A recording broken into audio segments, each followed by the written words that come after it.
Statues of Christopher Columbus have been vandalized across the country on the U.S. holiday named for him. A statue in Providence, Rhode Island was splashed from head to toe with red paint today with a sign reading, "Stop Celebrating Genocide," leaning against the pedestal. In San Francisco, a similar sight, another Columbus statue also covered in red paint. The explorer has become a controversial figure in recent years. Here in Michigan, Governor Gretchen Whitmer joined several other states in changing Columbus Day to Indigenous Peoples Day. Fox 47's Megan Heiler has more on why some believe the change is necessary.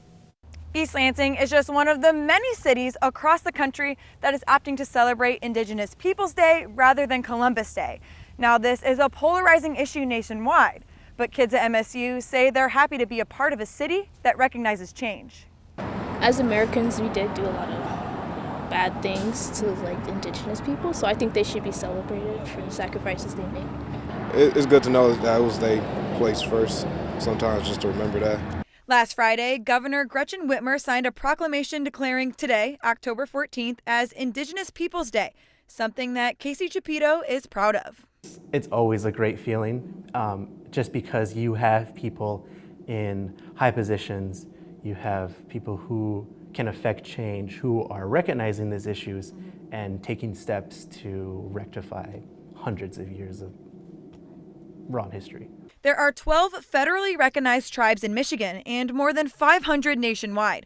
Some people want to keep the day as Columbus Day, but Chapito says that can be hurtful and wants people to know they're still around. Wherever you are in this country, you're going to be surrounded by Indigenous culture, Indigenous people. Like I said earlier, there's thousands of years of history, and so to say let's just leave it as Columbus Day, it's just continuing the erasure of Indigenous history. Chapito says the goal of the day is to educate people about what Native Americans went through and what they still go through today. And that was Megan Heiler reporting for us there. 8 states and more than 130 cities celebrate Indigenous Peoples Day in the United States. There are many people who still celebrate Columbus Day. Chicago holds a parade every year on the holiday. Many Italian Americans consider it a celebration of their heritage and consider the defacement of Columbus statues to be an insult towards them. I saw it. It was disheartening. I have my opinion, you have your opinion, but to desecrate the statue, it doesn't prove anything. It doesn't gain anything positive out of that. Columbus Day became a federal holiday in 1937. It's held on the second Monday in October and commemorates Columbus's arrival in the Americas on October 12th, 1492.